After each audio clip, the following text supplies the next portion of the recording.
예수 그리스도. 이스라엘이 로마 제국의 식민지로 있었고 예수님의 공생의 기간 대략 2년 정도 되던 시기에 유대인의 명절 중 마지막 절기인 초막절이 다가왔습니다.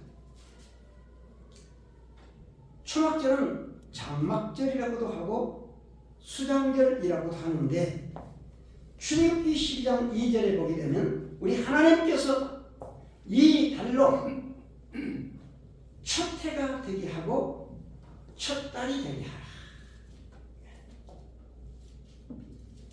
그래서 이 날을 기준해서 7월 15일부터 8일간 지켜지는 절기가 태양력으로 하게 되면 9월 말에서 10월 초에 해당하는 가을의 절기가 됩니다. 이 초막절에 예수님은 갈릴리에서 예루살렘에 올라가셨습니다. 예수님은 제자들과 함께 초막절이 끝난 어느 안식일에 예루살렘 거리를 걸어가시다가 길에서 구걸하는 한 소년이 눈에 띄었습니다. 보아하니 소경이었습니다. 제자들이 예수님께 물었습니다. 라비요, 이 사람이 소경으로 난 것이 누구의 죄일까요? 그 자신의 죄일까요? 아니면 그 부모의 죄 때문일까요? 이때 예수님께서 답변하시기를 이 사람이나 그 부모가 죄를 범한 것이 아니라 그에게서 하나님의 하시는 일을 나타내고자 하십니다. 때가 아직 나중에 나를 보내신 이의 일을 우리가 하여야 하리라. 밤이 오리니 그때에는 아무도 일할 수 없느니라. 내가 세상에 있는 동안에는 세상의 빛이로라. 어느 말씀을 하시고 땅에 짐을 뱉어 진흙을 이겨 소경의 눈에 발라주시며 신료한 곳에 가서 씻어라 하셨습니다. 이 소경은 신뢰한 곳에 가서 눈을 씻고 즉시 밝은 눈으로 돌아와 세상을 새롭게 바라보며 자신의 눈을 고쳐주신 예수님을 뵙는 영광스러운 인생으로 변화되었습니다. 그럼 예수님께서 소경을 고쳐주시며 제자들에게 하신 말씀, 때가 아직 나중에 나를 보내신 이의 일을 우리가 하여야 하리라. 밤이 오리니 그때는 아무도 일할 수 없느니라. 내가 세상에 있는 동안에는 세상의 빛이로라 고 하신 이 말씀의 의미는 과연 무엇인가? 첫째, 이 말씀의 의미는 예수 그리스도는 하나님의 일을 하시기 위해서 이 세상에 오셨다는 것을 밝히 나타내시는 의미의 말씀입니다. 예수 그리스도는 하나님의 일을 하시기 위해 이 세상에 오셨다. 이것을 밝히 나타내 주시는 말씀. 우리의 주님 예수 그리스도는 과거에도 일하셨고 현재에도 일하고 계시며 장차의 미래에도 일하시게 되는 성실하신 하나님의 독생자시요 신실하신 우리의 주인님이십니다. 예수 그리스도는 세상에 오시기 전에도 하나님과 함께 일하셨습니다. 태초에 하나님이 천지를 창조하시니라. 땅이 공존하고 공허하며 흑암이 깊음이 있고 하나님의 신은 수면에 운행하시니라. 하나님이 천지 만물을 창조하실 때 하나님과 함께 일하셨습니다.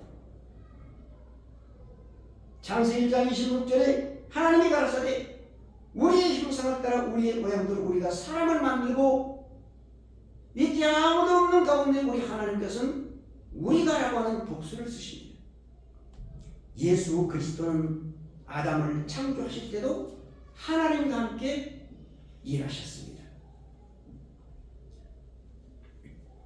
그래서 요한복음 1장 3절에 만물이 그로 말미암아 지은 바 되었으니 지은 것이 하나도 그가 없이는 예수 그리스도 없이는 된 것이 없느니라. 말씀하셨습니다. 예수 그리스도는 태초에 천지를 창조하실 때뿐만이 아니라 창세기 18장 1절에 보면 아브라함이 헤브론 마므레 상수리 수풀에 거주할 당시에 아브라함의 장막을 방문하실 때에도 롯이 거주하던 소돔성에 의인이 있나 없나를 그 실태 파악을 하실 때에도 예수 그리스도는 하나님과 함께 동행하시며 하나님과 함께 일하셨습니다. 사람 셋이 나타나시죠. 그 나타나신 모습에 그 추적을 쭉 추적해요. 우리 예수님께서 그때 우리 하나님께서 아브라함의 장막을 방문하실 때도 그리고 소돔성의 의인의 실제 파악을 하실 때입니다.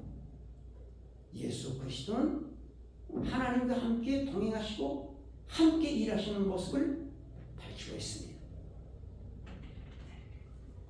다음에 또한 예수 그리스도는 세상에 오셔서 제자들과 함께 일하셨습니다. 세상에 오신 예수님은 3년의 공생의 기간 피와 땀과 눈물로 사역을 하셨으며 십자가에 죽으시고 무덤에서 부활하시고 하늘에 승천하시는 예수 그리스도의 부여받은 자신에게 부여받은 그 사명을 그 맡겨진 직책을 성실히 수행하셨습니다. 아버지 하나님께서는 아들에게 너는 세상에 가서 죽어라. 모든 만민의 세상 죄를 네가 대신 지고 죽어라. 그 임무를 맡으시고 그 사명을 부여받고 세상에 오셔서 그 사명을 감당하시고 그리고 그 메시아의 직책을 성실히 수행하셨습니다. 예수님께서 일하시는 표면적인 모습은 헤아릴 수조차 없도록 많고도 많습니다. 마가복음 3장 20절에 집에 들어가시니 무리가 다시 모임으로 식사할 겨를도 없으시니라 하는 이 말씀은 예수님께서 바쁘시게 일하고 계시는 것을 단적으로 표현한 한 구절의 말씀입니다. 그래서 요한복음을 기록한 사도 요한은 요한복 기록을 마치면서 맨 마지막에 예수님의 행하신 일이 이 외에도 말하니 요한복음에 예수님의 행적을 다 기록하고 그리고 나서 예수님의 행하신 일이 이 외에도 많으니 많이 낱낱이 기록한다면 이 세상이라도 이 기록된 책을 두기에 부족할 줄 아노라. 이렇게 고백하며 사도 요한은 이 세상에서 오신 예수님의 행적을 기록했습니다. 다음에 예수 그리스도는 하나님 보좌 우편에 계시면서 지상의 성도와 함께 일하고 계십니다. 예수님께서 승천하시고 성령께서 강림하시고 예루살렘 지상 최초의 교회가 세워졌습니다. 7명의 집사를 세우니 스데반이 그 중에 한 사람입니다.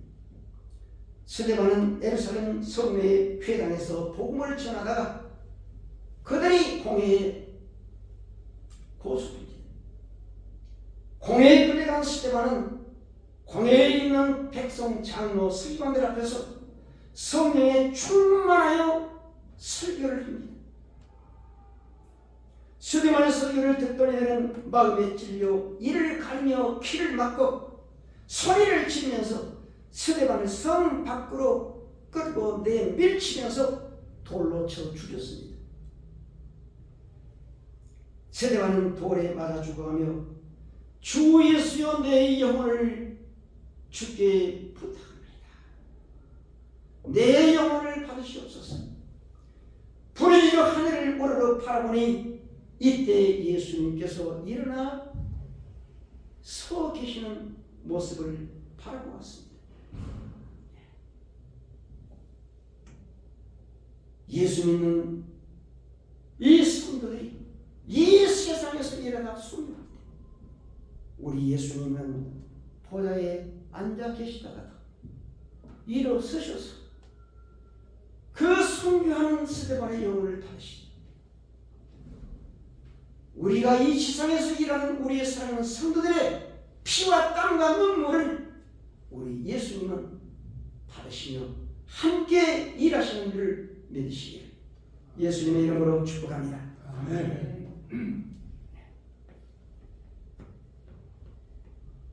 예수 믿는 성도들을 수없이 핍박하고 잔해하던 청년 사울을 예수님께서는 내가 직접 만나리라. 그래서 예수님께서는 예수 믿는 자들을 핍박하고 잔해하는 사도 바울을 만나시기 위해서 예수님은 사도 바울이 가는 그 다메섹 도상에 직접 빛으로 나타나십니다. 예수님께서 사울을 만나십니다. 사울아, 사울아, 누구십니까? 나는 네가 핍박하는 예수다.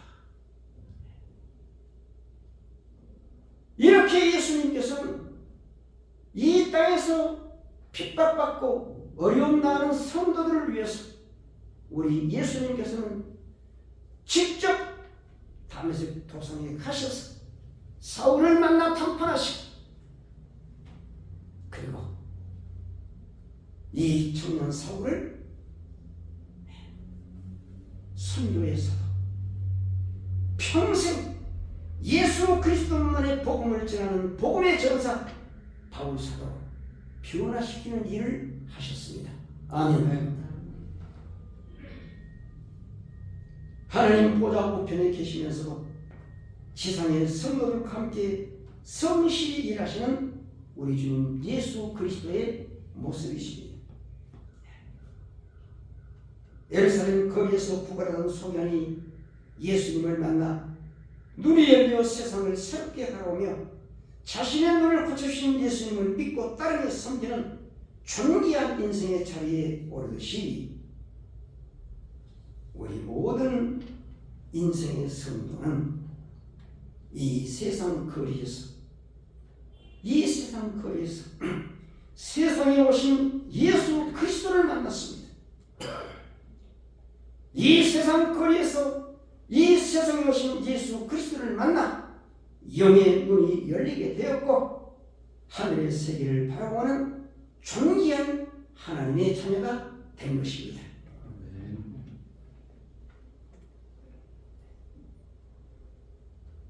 때가 아직 낮음에 나를 보내신 이의 일을 우리가 하여야 하리라. 밤이 오리니 그때는 아무도 일할 수 없느니라. 예수님께서 하신 이 말씀의 두 번째 의미, 이 말씀은 마지막 때를 살아가는 성도들에게, 마지막 때를 살아가게 될 살아가는 종들에게 어두운 종말의 시대가 올 것을 알려주시면서 반드시 대비하라고 하시는 우리 주님 예수 그리스도의 따뜻한 교훈의 말씀입니다. 예수님께서 겁주려고 하시는 말씀이 아니에요. 반드시 지상의 종말의 어두움의 시대가 올 것이니 미리 대비하라 하시는 따뜻한 사랑의 권면의 말씀입니다.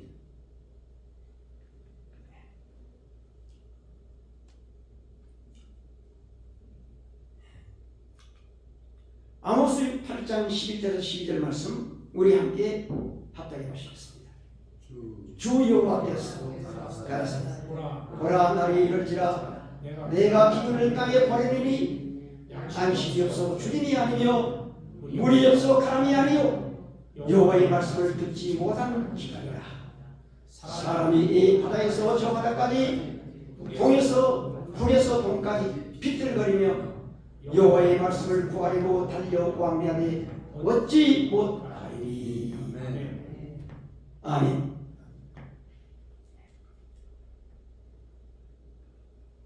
예수님께서 예루살렘 거리에서 소명의 문을 고쳐주시며 밤이 오리니 그때는 아무도 일할 수 없느니라고 당시 곁에 있던 제자들에게 하셨던 이 말씀, 그의 가르침을 주셨던 때로부터 2000년의 세월이 흘렀습니다. 역사학자들 계산하면 1993년의 세월이 흘렀어요.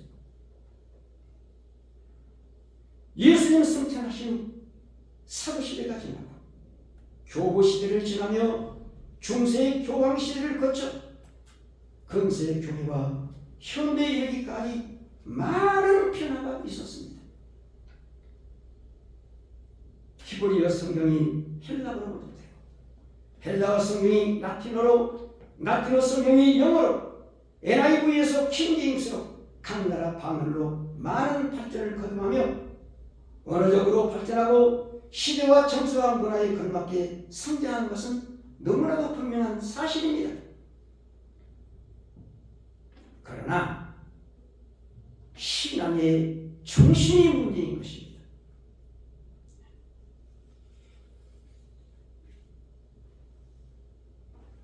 하천이 홍수에 넘치고 온 동네가 홍수에 잠길지라도 먹을 수 있는 물은 생수뿐인 거예요. 예수 그리스도의 피가 끓고 생명의 빛이 살아있는 여호와의 말씀만이 수선하는 저와 여러분의 심령과 우리 한인교회 강단이 되시기를 예수님의 이름으로 축복합니다. 아멘. 다음에 죄악의 밥을 대비하라는 말씀입니다. 디모데후서 3장 1절 4절 말씀 우리 함께 합독하시겠습니다. 내가 고통하는 때가 열리니 사람들은 자기를 사랑하며 돈을 사랑하며 자긍하며 교만하며 배방하며 부모를 거역하며 감사치 아니하며 거룩하지 아니하며 무증하며 온통을 풀지 아니하며 참수하며 절제하지 못하며 사랑하며 선한 것을 좋아 아니하며 배반하여 팔며 조금하며 지옥하며 쾌락을 사랑하기를 하나님 사랑하는 것보다 더하며. 아멘.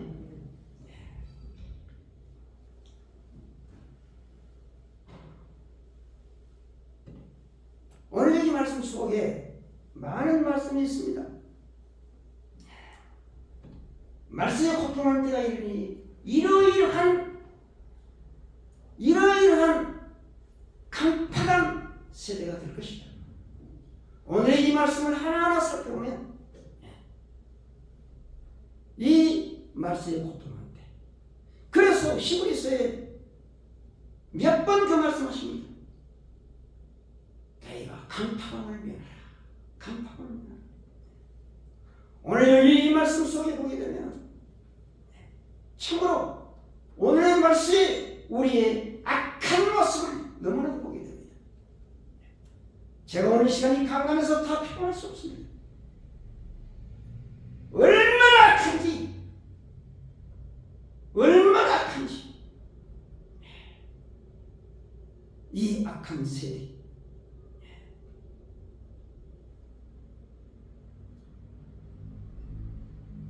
제가 강의를 한다면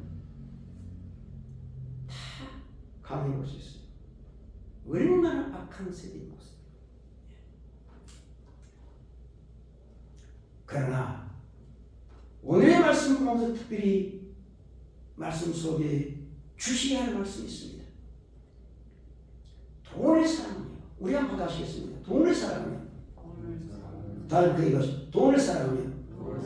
그래도 우리가 분명히 알아야 할 것은 돈을 사랑한다는, 돈의 노예가 된다는 그러한 겁니다.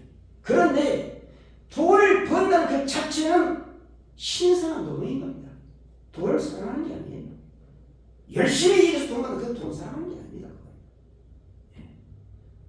그걸 우리는 분명히 우리는 알아야 됩니다.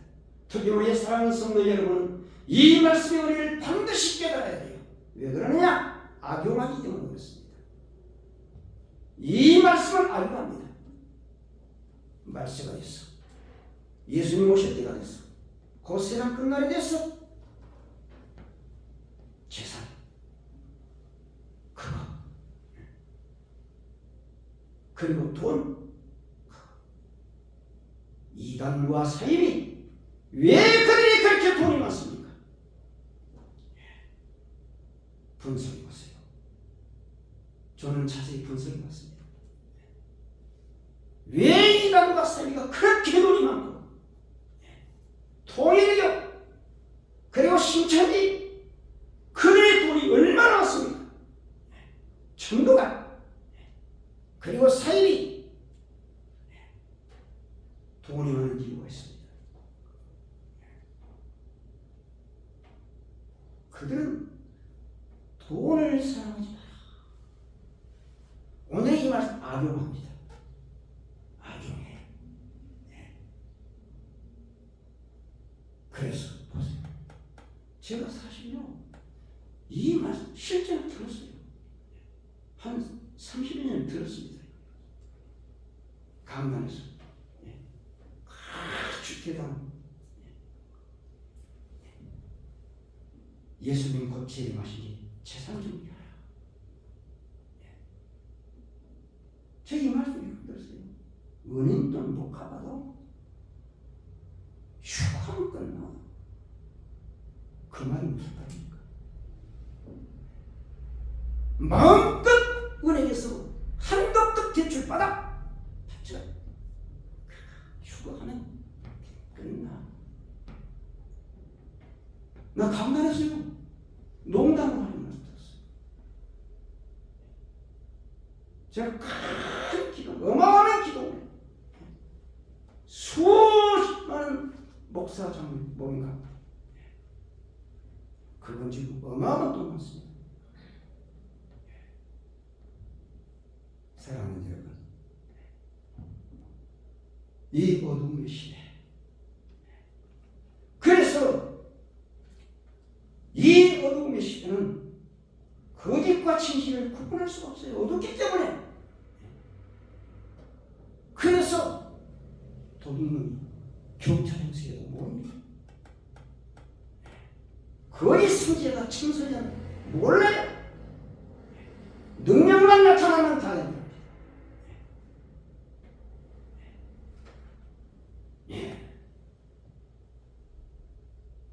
우리의 사랑하는 성도 여러분, 죄악의 밤, 어두움의 밤, 이 말씀할 때 네가 이것을 알라 말씀에 고통하는 때가 이르니 돈을 사랑하며, 우리가 돈을 사랑하는 사람이에요. 돈은 물질을 현금화한 것입니다.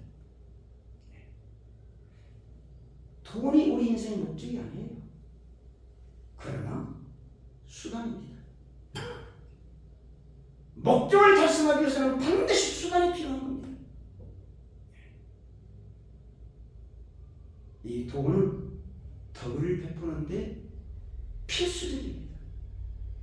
하나님의 일을 하는데 필수적이에요. 우리 순교지 맞아요. 매월 순교를 받았어요. 예수님께서도 제자를 일하실 때 그래서 돈깨를 맡은 그 획이 있었어요. 예수님께서. 그래서 우리는 열심히 일하고 열심히 돈을 벌었어요. 그래서 우리는 믿지 않은 성도가 저는 그렇습니다. 2배가 필요하다. 내 집도 생활하고 우리 하나님의 집도 섬기하기 때문에. 그런데 우리는 오늘의 이 말씀 악한 이단과 사이비들에게 속아서 납니다.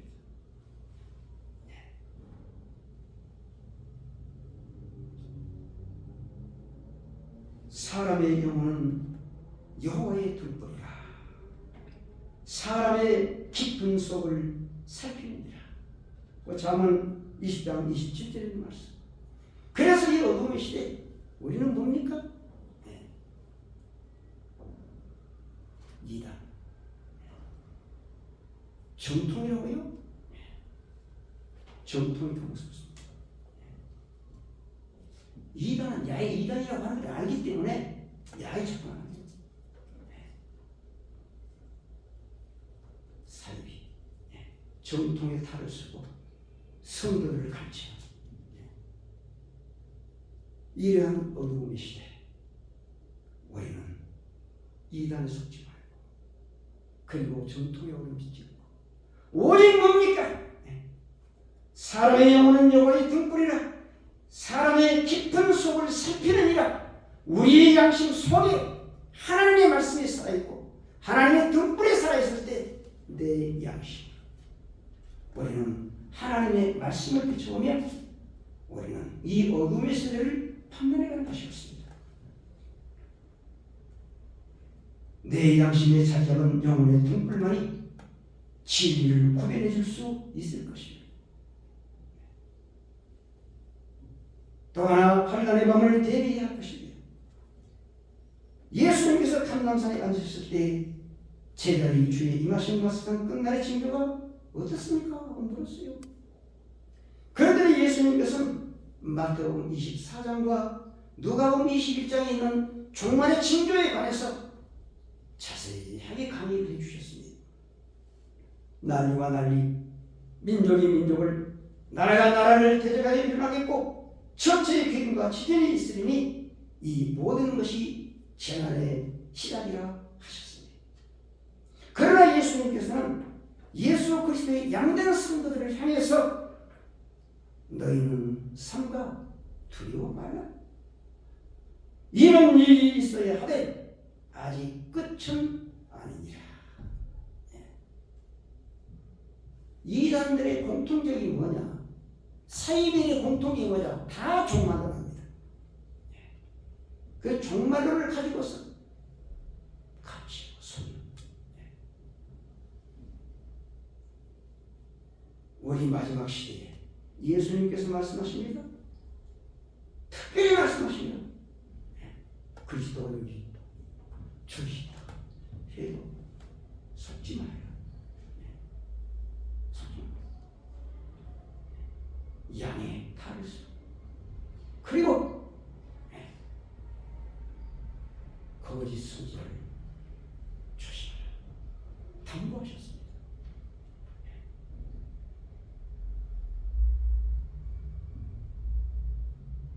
이런 일이 있어야 해. 끝은 아직 아니라 그랬어요. 끝은 아니라. 끝까지 견디는 자는 구원을 얻으리라. 택하신 자들을 위하여 그날을 감하시리라 하셨습니다. 사랑하는 여러분, 왜 어두운 종말의 시대는 오는 것입니까? 재림의 새 아침이 가깝기 때문입니다. 새날의 동이 타오르고 있기 때문입니다. 그래서 어두운 밤의 시대가 오는 거예요. 오늘의 내 믿음의 신앙, 다시 한번 우리는 점검하면서 어둡고 캄캄한 종말의 바다 슬기롭게 항해하시는 저와 여러분이 되시기를 예수님의 이름으로 축복합니다. 네. 찬송가 330장 어두운 밤 시대이니